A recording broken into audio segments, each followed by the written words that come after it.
5 minutes. That's all it took for them to drain every drop of water from my well. 5 minutes to kill off the only source keeping 150 cattle alive in a 104-degree heatwave. And the part that really burns. They stood on my land, smiling like they were doing me a favor. But they didn't just take my water, they handed me the exact thing I needed to burn down their little empire, one legal page at a time. Now, I'm not some conspiracy nut. I'm a rancher.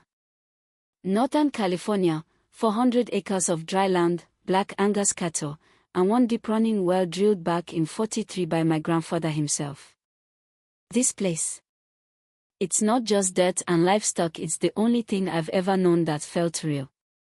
So when that well went dry in July, and I mean bone dry, I knew something was off. This wasn't a drought problem. That well survived worse. It was something else. I called up Tommy Reeves, our local well guy. He's been crawling through pipes and groundwater systems since my granddad's time. He ran his tests, scratched his head, pulled off his cap and said, "Jax, your well ain't broken. It's just empty. Dry as a bone. And I've never seen it like this." Then we heard it, this low, mechanical hum coming from the east. Not a tractor. Not irrigation. It sounded industrial. Constant. Like someone had parked a damn jet engine in the orchard. So I grabbed my binoculars, walked the fence line, and that's when I saw it. A massive pump, buried halfway into the ground, concrete walls, metal housing, industrial vents blowing heat into the sky like a damn factory. And all of it sitting maybe 50 feet from my property line, maybe less. That's when her BMW pulled up, crisp white, spotless, as always. And out stepped Victoria Sterling, president of the Meadowbrook Estates HOA, in heels, lipstick, and a $2,000 suit like she was headed to a boardroom, not my pasture. "Good afternoon, Jax," she said, voice smooth and sugary in that way that lets you know a blade's coming next. "We've recently updated our community water plan, and it seems your well may be out of compliance with some revised underground zoning regs." I asked her flat out what that pump was doing next to my land. She didn't flinch, said it was a community water enhancement system, fully permitted, absolutely necessary to maintain adequate pressure for over 200 families. "Yeah. Sure." Then she smiled and said the fines could be substantial if I didn't comply. That's when it hit me. They weren't just pumping water, they were stealing it. And not quietly, either.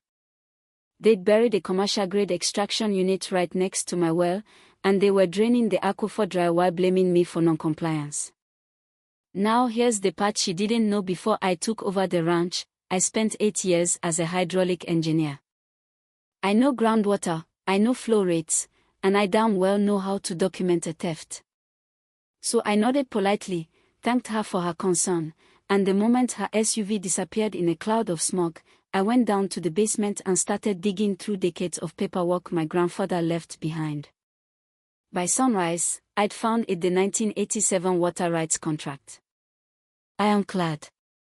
Signed, filed with the county, and buried so deep that nobody had bothered to check.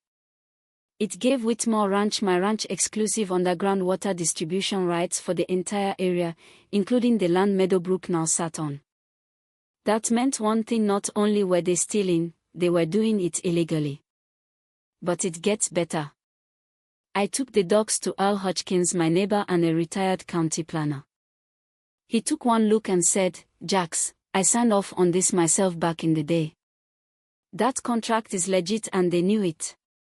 Then he handed me something else, a legal review from 2009, back when Meadowbrook was first being developed. Guess who signed it? Victoria Sterling. She was the junior lawyer on the development team back then, and she personally acknowledged my water rights as valid. So all that garbage about new zoning, she'd made it up. But she hadn't just lied, she'd planned this. Al told me Victoria had been pulling zoning maps, property transfers, and permit files for every ranch within 5 miles. She wasn't just stealing water. She was preparing a full-scale land grab. Drain the wells, starve the ranchers, then buy us our chip. So I got to work. Bought trail cams, GPS survey tools, digital flow meters, the works. Spent a full day setting it all up along my property line, right next to her pump. And what did I find? Her setup wasn't 50 feet from the line. It was on my land. 15 feet over, to be exact. I had the survey data, the flow records, and a log that showed her pump dropped my well pressure to 0 within 30 minutes of every activation. And that's when her lawyers came knocking.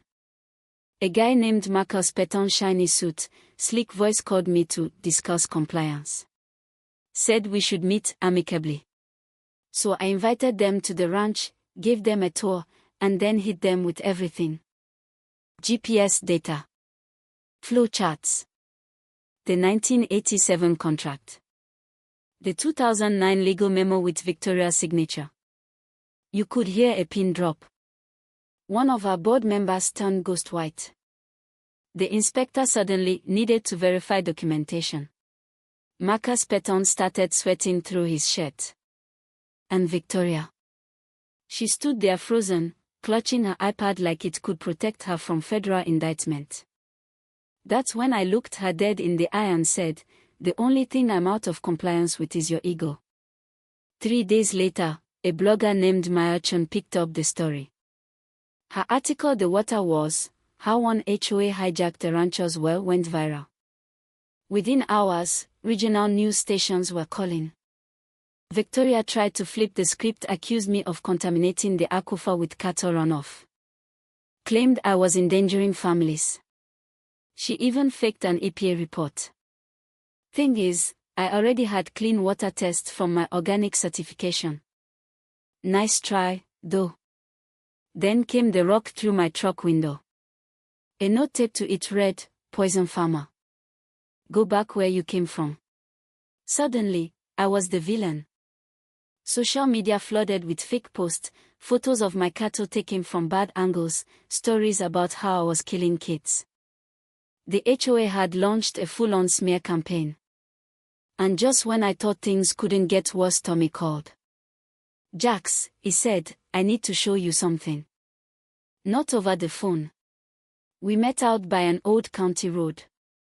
He handed me a USB. "I record everything on jobs," he said. Didn't know I was recording that conversation though. It was Victoria. Talking to someone off camera.